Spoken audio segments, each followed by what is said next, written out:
Good morning, judges. This is our project title and these are our group members.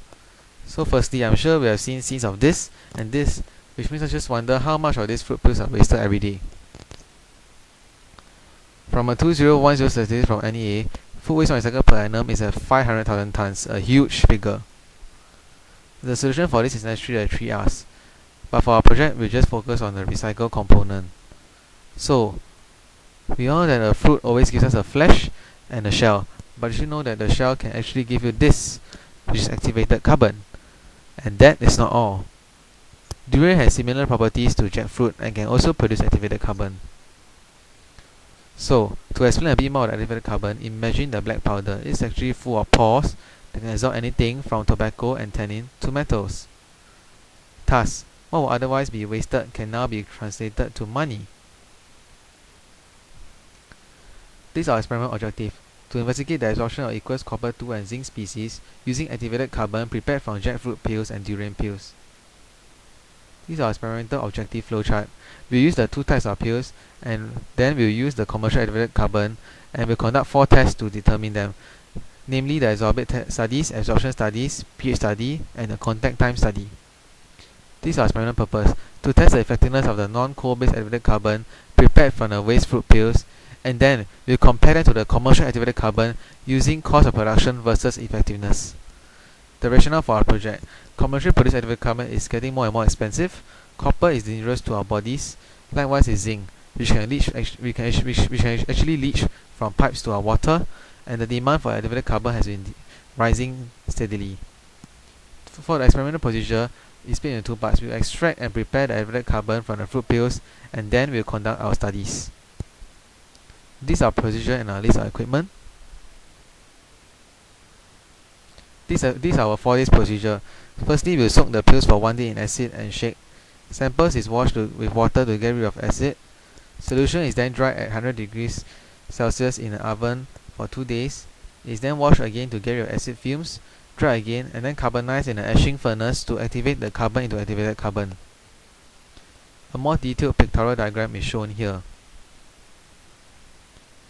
The more important step is the pyrolysis, which involves the etching furnace, and this is a step that converts the carbon to activated carbon. So for the first of our studies, we'll conduct the adsorbate studies. Firstly, we will prepare the metal ions, and then we'll vary the concentration of the ions, namely 25 mg, 50 mg, 100 mg, and 150 mg per liter, and then we add the same mass of activated carbon, shaken for 2 hours, and conducted the test using calorimeter.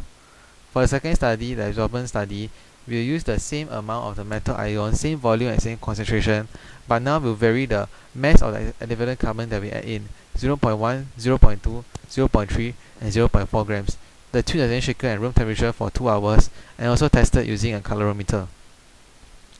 For the third test, the pH study, we are using the same amount of the metal ions, same volume, same concentration, and the same mass of the activated carbon. However, we will be varying the pH by adding a pH buffer and bring the pH from 4 to 5, 7, or 8. Then we will shake them for 2 hours, and then the results will be calculated using the calorimeter. For the last and final test, we will be studying the contact time.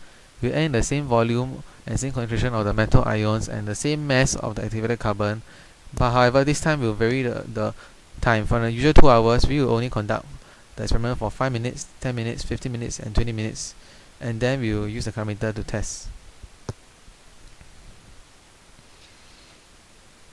This is a more detailed diagram. We have changed the variables, and the variables that are changed are all bolded in red.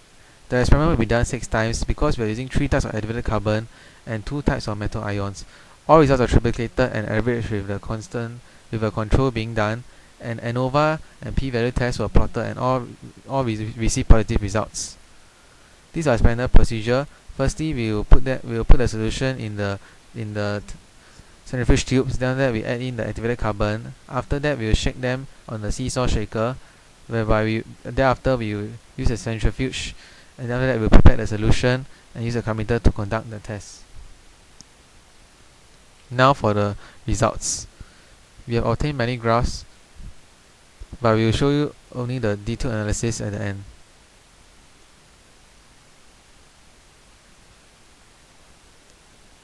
So we are using adsorption isotherms to explain our method. We are using the Langmuir isotherm, and an activated carbon that we have used actually follows the Langmuir isotherm model used. RR values obtained were between 0 and 1, thus showing that the conditions for which adsorption took place was favorable. Next, the analysis of the results. As the concentration of the metal ions increases, the mean percentage of adsorption of metal ions will decrease, thereby disproving another hypothesis. This because there is a fixed limit to how much of the metal ions the activated carbon can absorb. Secondly, as the amount of activated carbon added increases, the percentage of adsorption of metal ions increases. Next, there is a general relationship between the pH value and percentage absorption of the adsorbate, thereby disproving our null hypothesis. And as the colony time increases, generally, the percentage absorption of adsorbate will increase, with a peak increase in percentage absorption for all results at a 5 minutes interval, meaning that maximum absorption took place during the first 5 minutes of the process.